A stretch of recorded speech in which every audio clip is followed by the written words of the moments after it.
Hey, this is Joe Gilder from HomeStudioCorner.com. Got a different thing for you today. So last night I did a live concert from a streaming online concert from here in my studio. And as I was setting up, trying to figure out where I wanted to play, I thought it would be cool to sit here and face that way to where I had the cool, studio desk behind me. But then, you can't see it, but around this corner, if you've seen my studio tour, you've seen this, there's exposed brick over there. And it looks really cool, and I've got my guitars and amps over there, so it has this nice, cool-looking vibe to it. And my wife said, yes, that's where you should do it. So she knows more about what looks good than I do. So I set up over there and got ready to go. And I noticed something with the camera that I wanted to use, and I wanted to show you. So let me hop over into the computer and show you. Okay, so I've got it's a USB HD camera that can act as a webcam, right? It's the Zoom Q4, and it's got really nice microphones on it, so it's cool for shooting videos and capturing good audio. But for this show, I wanted to set up a microphone and on my voice and my guitar and run it through my Studio Live mixer and mix that, and then have that stream to the streaming software for the concert, right? So I didn't need the built-in audio on the camera, I just wanted to capture the video off of it. And so I set it up, had things going. On the little tiny screen on the camera, things looked fine.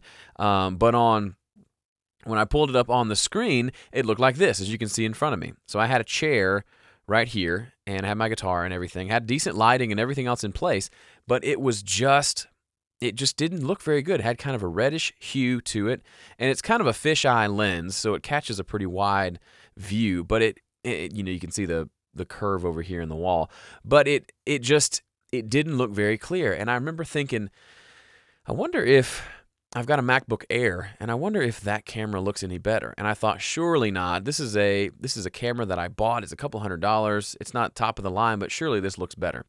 And lo and behold, I set up my MacBook Air, turned on the camera, and look at this. Huge difference, right? Now, I know this is zoomed in a little bit because these are from the exact same position. This one just has one of those wide-angle lenses, and this one doesn't. But look at the detail. You can see, I mean, it all looks muffled here. You can read the word Vox on the amp that you couldn't read before. This looks completely just kind of pixelated out, but you can almost read what's on the pedal, and it's a lot smoother. You can see some more detail on the brick. It just looked better.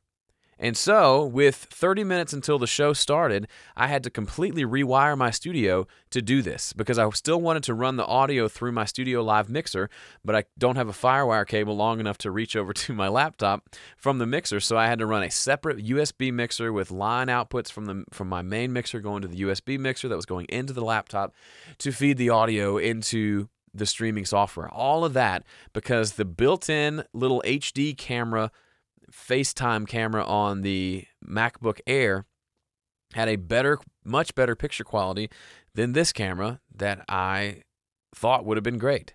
So, what's the point here? Why am I talking about video and pictures when this is an audio-related and recording YouTube channel? Because it just is another way of looking at how important it is to get it right at the source. I talk about that all the time with audio, but it's so easy to see in video. Which of these would you rather perform in front of? This one, where you look like a big muffled mess, or this one, where you can actually see things and make out some of the details on the guitar and the surroundings? Of course you'd pick this one, or at least I would. And that has nothing to do with the performance itself. There's nothing audio related here, but it makes such a big difference. It's the same thing of choosing the right piece of gear for the job. Yes, a MacBook Air costs more than this Q4 camera that I have, but I didn't buy it for the camera. I bought it because of all the other stuff a computer does. And as it turns out, the camera was better. And so I had to swallow my pride. I spent a few $100 on this camera, and it's just not cutting it for me. So instead of stubbornly living with something that wasn't getting it right at the source, I went with something that did. So that means your most expensive microphone might not be the best choice on a given track. Do what sounds best. Your most expensive guitar might not be the right guitar for that track. You may only own really inexpensive stuff, and that's okay as long as you can make it sound right for the track. That's what matters. So I hope this was a fun little excursion for you into another way that you can get it right at the source. And if that resonates with you, leave a comment, let us know. Otherwise, thanks for watching. Thanks for subscribing. I got more stuff coming at you next week. In the meantime, go make some good music.